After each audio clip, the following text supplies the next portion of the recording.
Okay. Hi guys. Glad you are here, not eating. It's nice to see at least someone. I arrived 7 a.m. today, so I can be not very fresh, but my face is not important here. The important thing is on the slides. So we're gonna talk about TestOps, but in I would say two forms. The first one is to enter you into the topic, to say what it is. If I'm just moving too far or too close, let me know, because I'm not very used to work with microphone. And the second one is just few examples, not about test automation only, because I believe it's not about automating and writing tests only, but about speeding up your test activities as well. And that's important part. That's important point I want to show you. I'm working for a company, it's called Dog Planner. I'm working as test automation or engineering manager. I'm also doing a lot of talking. Probably you will spot it.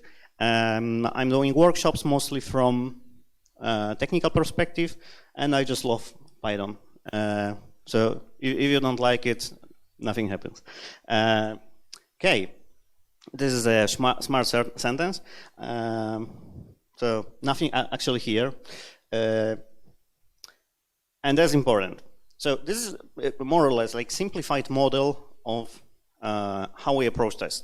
So we run the test, we have some system, then we have results, we make a simple analysis. Usually it's like test pass or test fail or some threshold, and then we have assessment, so we can just make a decision. It's good enough, it's not good enough, but it's very straightforward.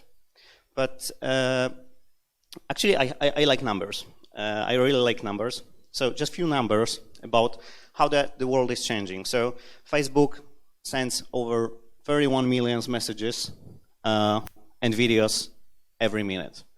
Twitter generates 350,000 tweets each minute. And probably those numbers are even higher now.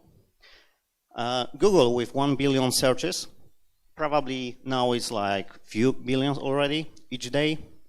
And Amazon, and I checked it yesterday, and it's not 12 seconds, but now it's almost every 2 seconds. So every deployment is happening every 2 seconds. So very often. And we need a special approach for that. We need to somehow participate. We cannot just test. And when I was doing a research, I was trying to find how the world approaches, because TestOps can be just my name. But apparently there are names for that. It's QAOps or TestOps, and many titles like that appears. And we talked with the guy. I don't remember your name. Sorry for that. It was called QA with DevOps, something like that. So the name doesn't matter, but the important thing is you have responsibilities or expectations connected with CI/CD, for example, which means Jenkins, or any other DevOps activities. And it's fine, because we want to expand knowledge and we want to be more self-sufficient. Now, when I talk about DevOps, this is the model I see as a valid one for TestOps. So we have system under test, but instead of just testing and making it pass-fail, we have more like KPIs to be met. What does it mean? So for example, we have like 10 smoke tests that must pass, but we allow the other to have a 5% fail rate. And it's still fine, because for us the speed to market is important enough to allow ourselves to make some mistakes. And on the top, there are important things, because we have also it's called active monitors. So it's not just results, but we have monitoring, and monitoring is one of the words connected with DevOps. We have users and systems, because eventually they are there. So you can, for example, connect it with performance, or a queues, or a throughput. And we have users and systems, and this one you can know, for example, blue-green deployment. Anyone familiar? Or canary releases. So this is exactly it, or alpha beta testing. So something that we interfere with the user, and we can use them as our group, target group. So Talking about actually TestOps and DevOps, this is like just a picturesque way of how it works. So we have continuous build. We somehow deliver, and that's probably what you know. We have, I think 90% of the world is now using Git, probably even more. Then we have some CI/CD tools. Probably we have some build tools as well. And then we have continuous validation with continuous environment and tests to be executed without getting deep into which test levels and what kind of tests. Then we have continuous delivery. So we have some production environments. But at the same time, we can have something that is called continuous monitoring. And this is really essential part nowadays. Because if we target speed more than perfect quality, we have this continuous monitoring part also as something that gives us very quick feedback loop. And we have two elements. The first one is monitoring, just a few of the tools. Maybe you know some of them, maybe you use some of them on a daily basis. And the second one that is officially called Semantic Monitoring, but we can describe it as running tests in production continuously. Why in production? Because sometimes we have, for example, integration with third-party providers, and usually during testing, we mock those providers. And here, we can quite easily test it. So the good example can be authorization. This is something that we can just test it in a loop every small amount of time, just to repeat it over and over again. So this is the definition of semantic monitoring or synthetic monitoring. But in general, it's one. Okay, sorry for that. I'm trying to not move my hand. It's running in a production, the subset of the important tests. Now, what TestOps really means as a name?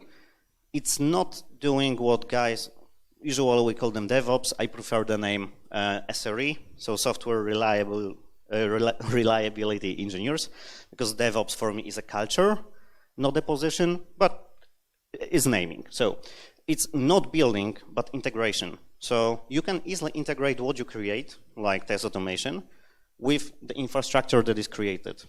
You can decide when and how to run it. So you have a full freedom to configure it. And the third thing is what I mentioned. Like, you don't need to set up everything from the scratch.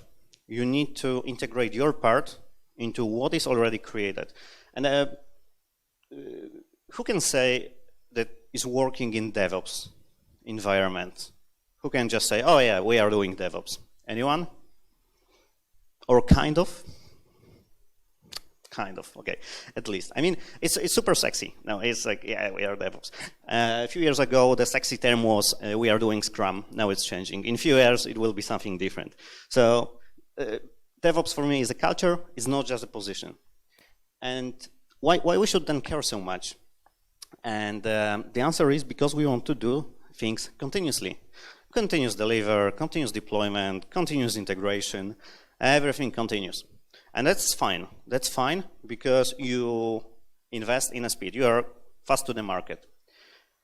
But there are two things connected with that. Two things that are quite risky. The first one is false positives and false negatives. And they can be misleading, and I'm misleading them all the time. So I think this is a better explanation. One of them is we expect fail and it's passing, and we expect something is passing and it fails. Is it bad? Is it good? No. Is it bad? I mean, it's good? No. But is it bad? It is, but not that much, because at least it's deterministic. So it should fail, it pass, but it's always the same result. The bad, very bad thing is something called flaky tests. And that's a real problem for us, because it's not deterministic, and once we run it, it passes, then it fails. We need something to detect it. And this is when TestOps really appears. So we can not only run those tests and see the results, but we can monitor the trend. So we can easily react to see, oh no, this is flaky. And I like, there is a Google approach. I mean, Google approaches it that way. Every new test is treated and marked as unstable. And they run it like 100 times, for example. when they receive the same result for 100 runs, they include it into test suite. And I also like that approach, maybe not with 100 times, but at least something that gives you confidence about stability of your tests.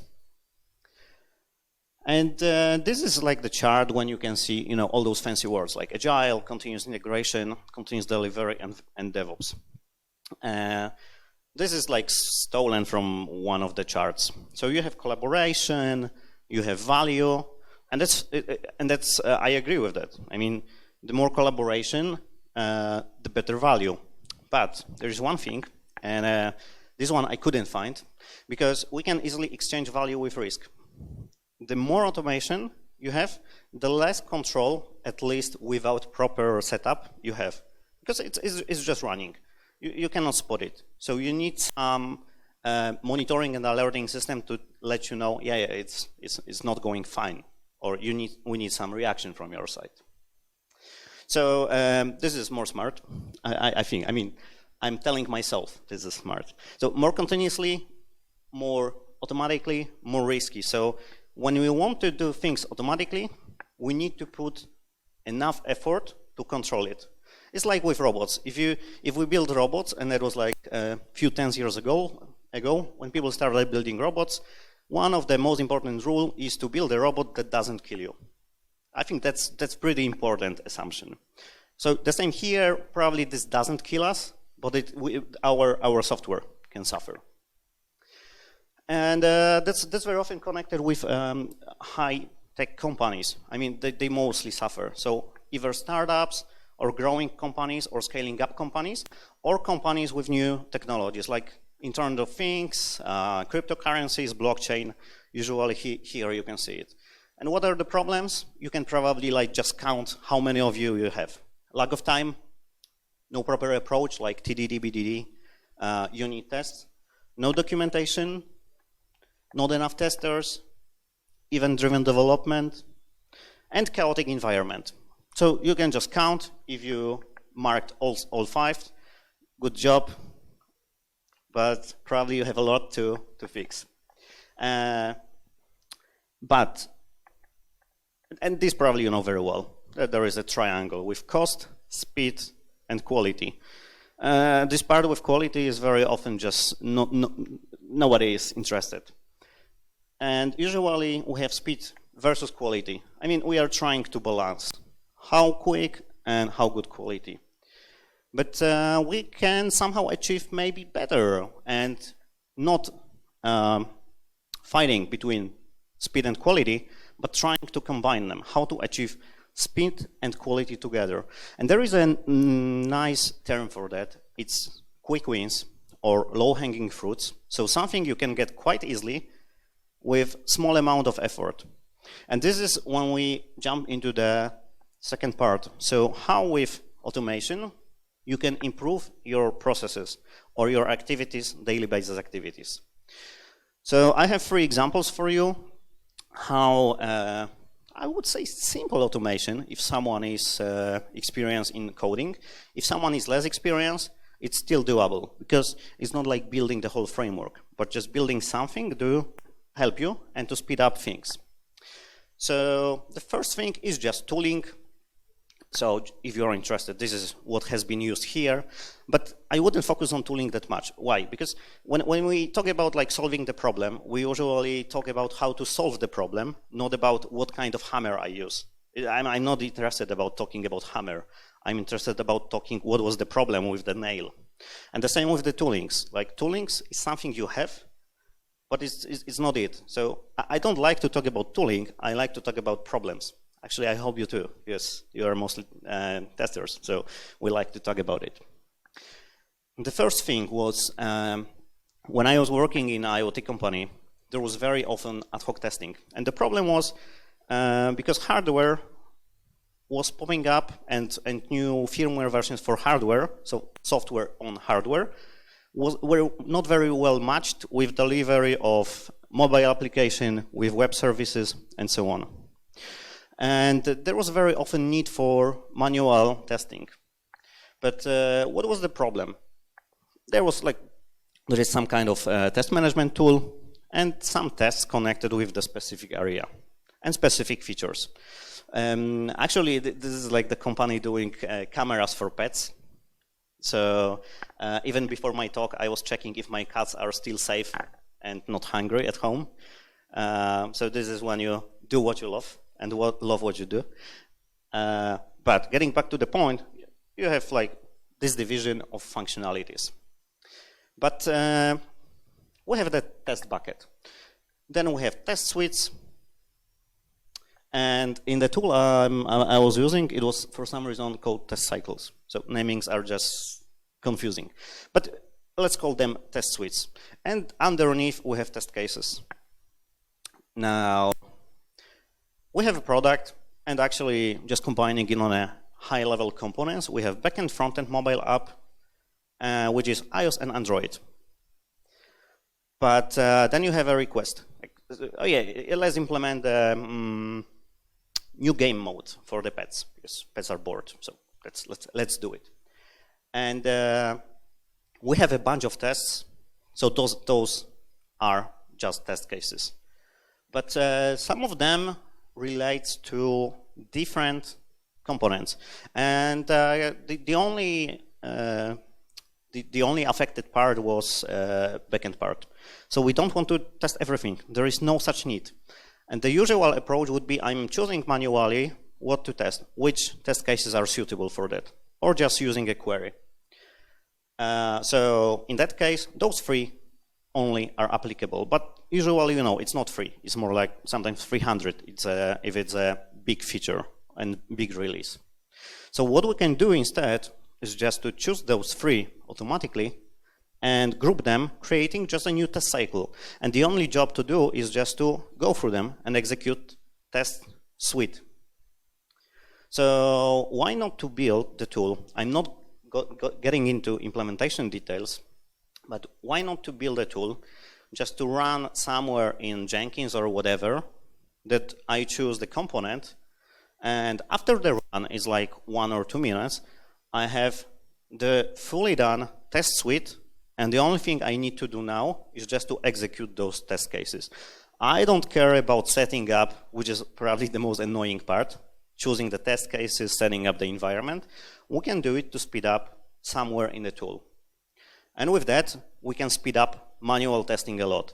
So this is the example when by automation, you can speed up manual testing. And that's for me the perfect example of what I understand as a TestOps.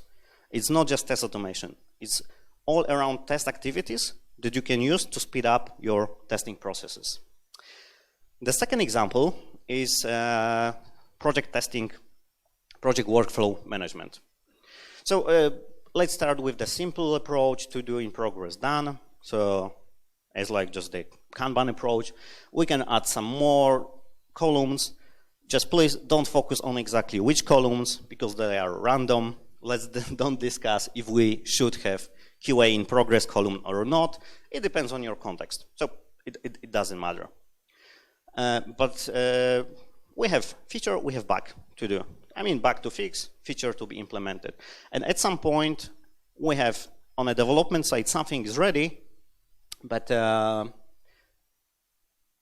is this really ready? I mean, it's ready from developer's perspective, but the question is, if the new image of mobile app already built, or it's still building, is the newest one I see already valid for testing, or not really? Is the new version of the website already deployed, or it's still in progress? And what we can do here instead is just to build a simple solution for automating it. So we have a pipeline, and here we have all the build, then we have tests, but at the same time, with the test, we can do small part, I call it just Jira organizer. So what it does is, every time the build is done, but I'm 100% sure the build is done, so my new version of application is ready. And I know this feature, or this bug fix, relates to this number of application. And I wonder how many of you had a situation when you were testing a feature or a bug fix for the old version of application. old version of application. So not the fixed one, but the previous one. So lucky you. But with that, once it's ready, we can just say, okay, so this is already ready. So it's a specific context.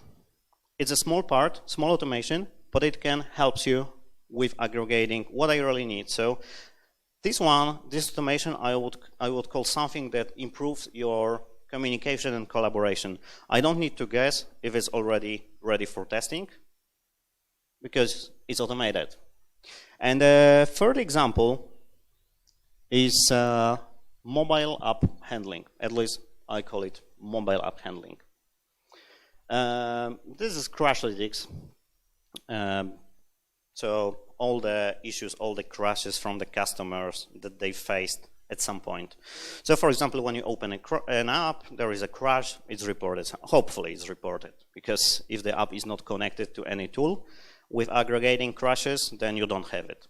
But if you have them and you have those bugs, usually it's very technically described. So the class that was crashed, the whole stack trace or the logging, not very helpful from like functional perspective, but very helpful to catch what is the problem for the user.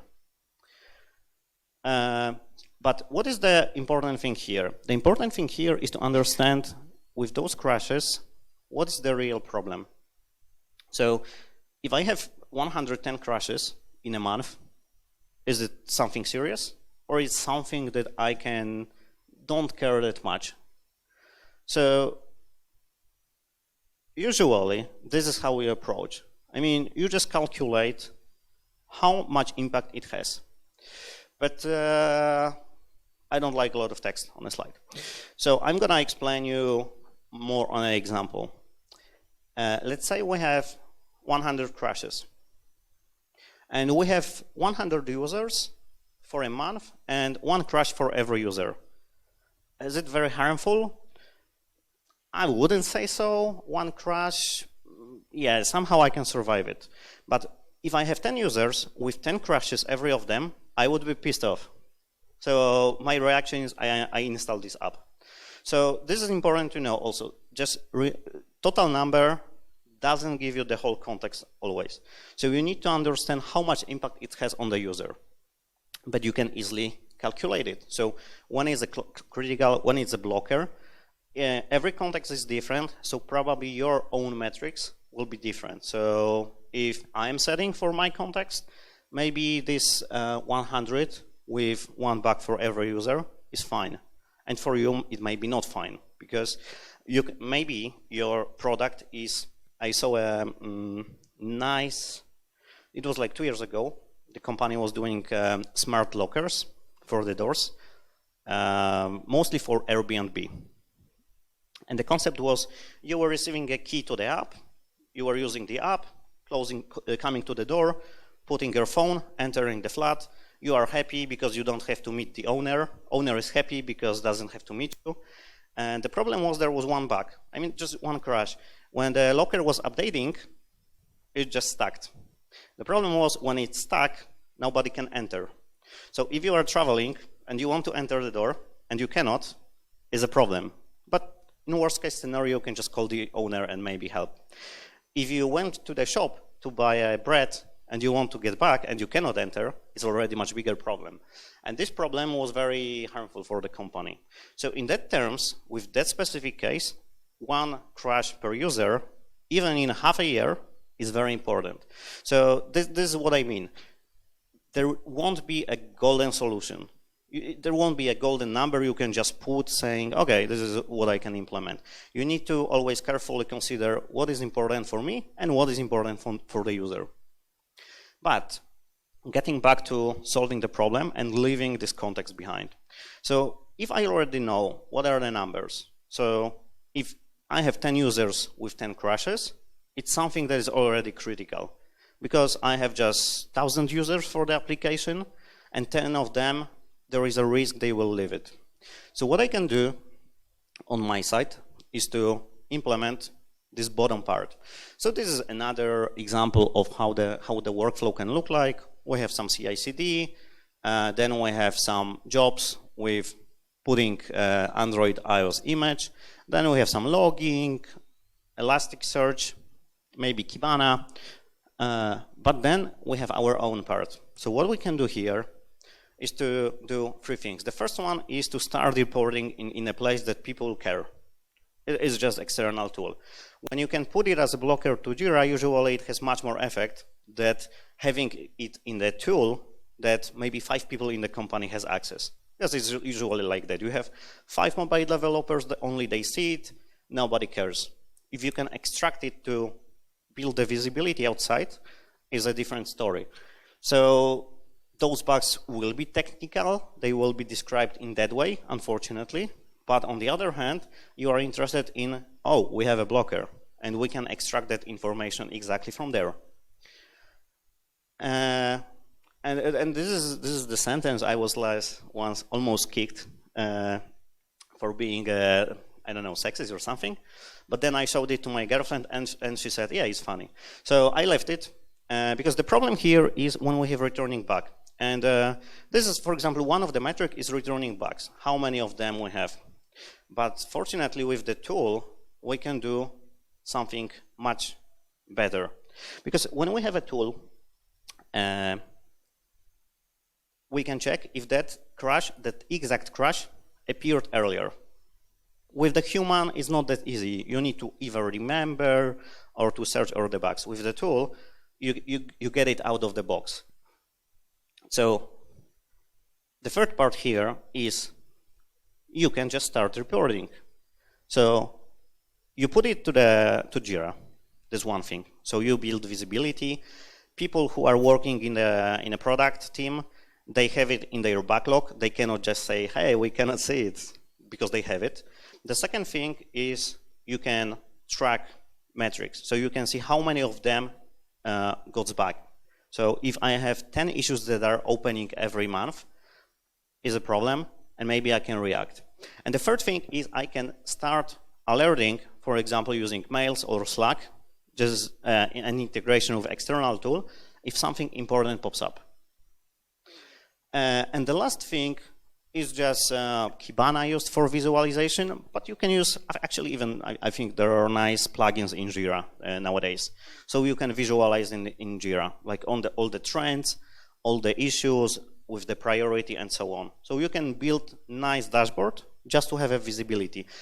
Why? Because if I see all the issues with technical description, like hundreds of them, I don't care that much. I mean, I cannot say what is the global picture. If I put it on a 3-4 metrics, it's much better. One note here, because almost every time I join the company, and I usually join when there is something really screwed up, because I'm connected with startups and growing up companies for 10 years, over 10 years. It's like they have 40 or 50 metrics that nobody tracks. And this is a problem, because it's a lot of metrics that nobody cares. It's very old school, like to have a lot of colors, a lot of charts. It's not agile development. I want to have few significant, meaningful charts. So this is the point I want to underline here. Yes, visualization is important, but no, more charts doesn't mean better. So it's also important what kind of metrics you choose.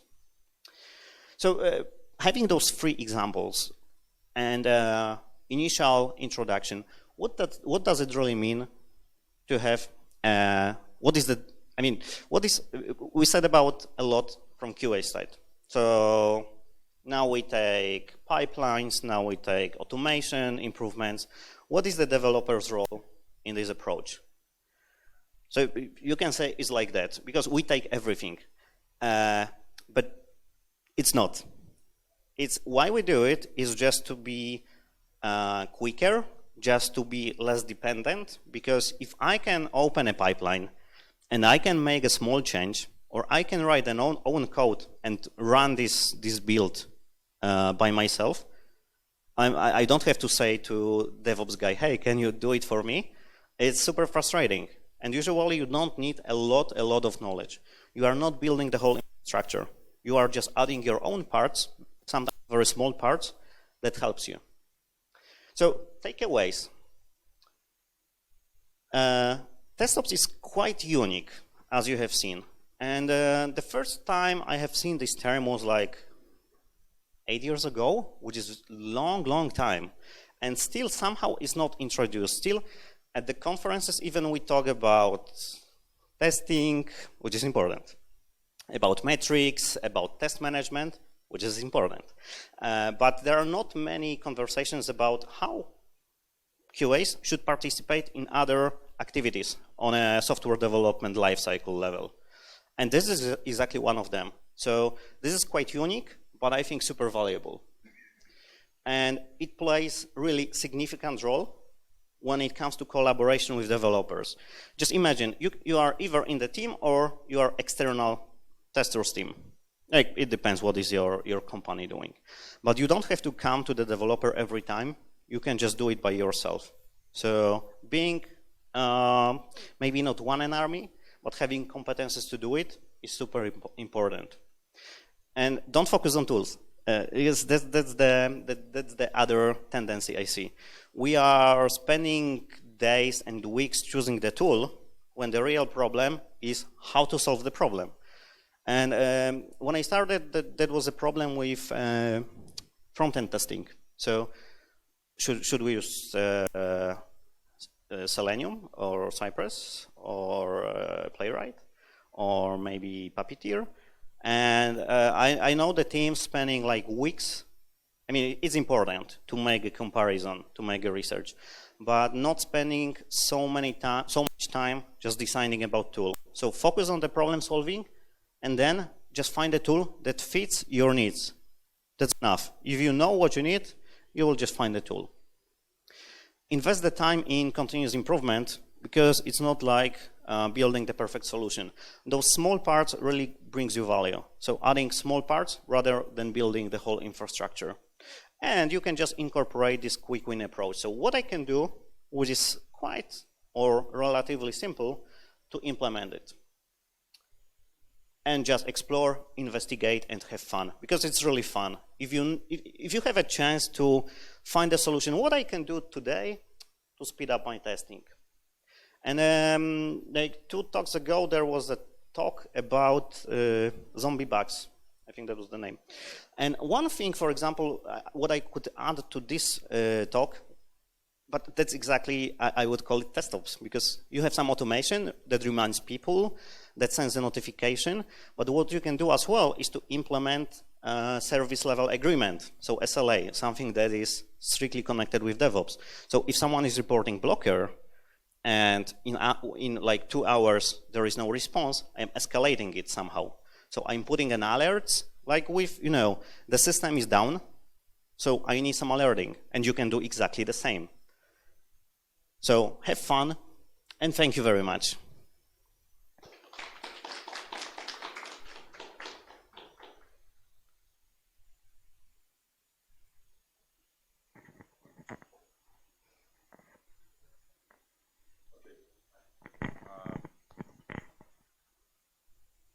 I see what you have a special channel and special job for Slack notification from Jira, but why you do not use how to say, you submit back to Jira, and why you do not notify from Jira but not from special job? That could be, yeah, that could be a solution. It depends how you integrate, because on the chart, when you have like job, you can immediately do both. I think at that time it was just easier, because Jira provides automation for Jira, so you just add one block. So from the technical perspective, it doesn't matter. From the simplicity, it was just adding one block, so whoever could do it. But you are right. You can just extract API key from the build and put the notification to Slack. Would be exactly the same.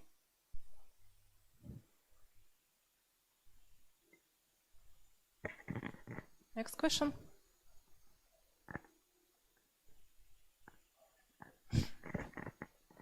Okay, can you give us some comparing between Okay, you describe TestOps as a approach, yes, but we know that right now we have a tool, Allure TestOps.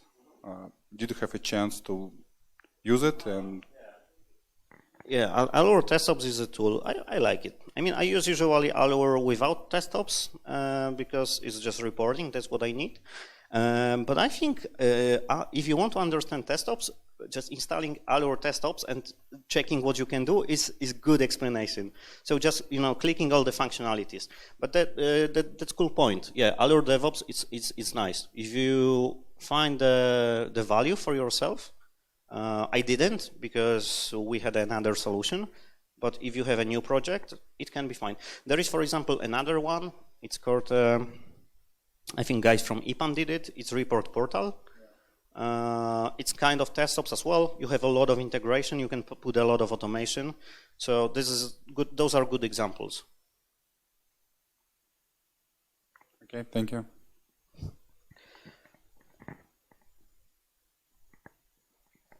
Thank you. So you are free to eat, and you will get just one T-shirt, unfortunately. So, but your question was the best. Thank you. Thank you.